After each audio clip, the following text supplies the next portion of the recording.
Why your first $100,000 feels impossible, but the second doesn't. Most people remember the first time they heard the number $100,000 as if it belonged to another world. It sounds less like a financial milestone and more like a distant category, reserved for businesses, investors, or people who somehow understood money better than everyone else.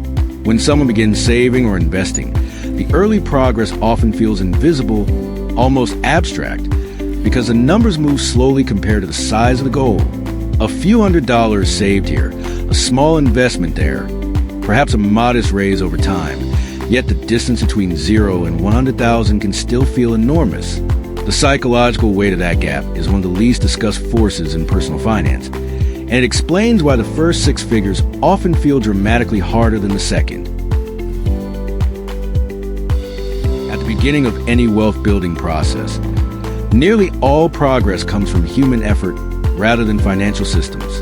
The money grows because someone worked hours, negotiated income, reduced spending, or redirected cash towards savings. In this phase, the financial system itself contributes very little momentum. The numbers depend primarily on behavior, discipline, and consistency. And because each contribution is relatively small compared to the total goal, progress feels slow even when it is technically working. This creates a subtle psychological distortion. People often judge financial progress by visible change rather than mathematical trajectory. If someone saves $2,000 a year, the result feels small relative to a 6-figure goal, even though the system itself is functioning exactly as intended. The early stage of wealth building is therefore dominated by patience rather than acceleration. Most of the movement happens below the emotional radar of the human brain, which tends to prefer immediate feedback and visible progress. Historically, many financial thinkers have noticed that wealth creation follows a pattern that resembles a long runway before takeoff.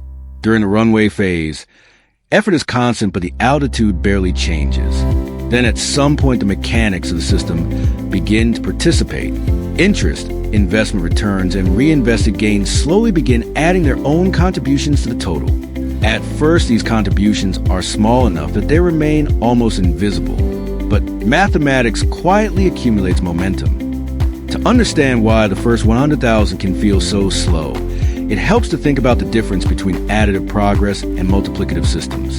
In the earliest stage, progress is mostly additive. A person deposits money, and the balance increases by roughly the same amount.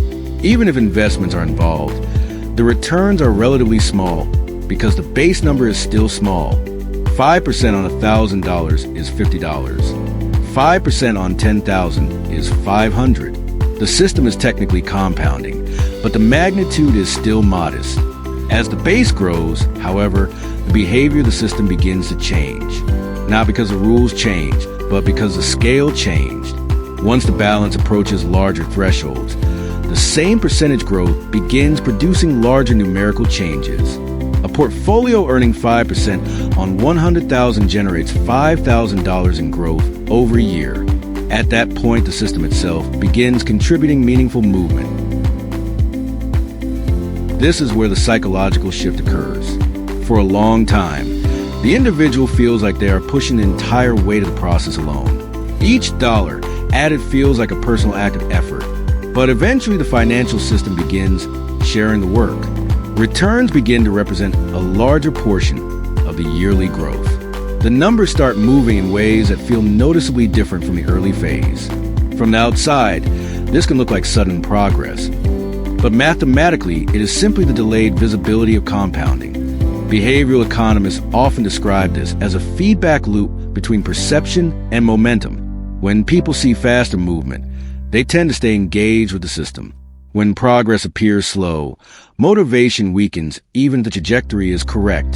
The early wealth-building stage, therefore, requires a kind of patience that is psychologically unusual because the rewards arrive later than the effort that produced them. There is also an identity component to this threshold.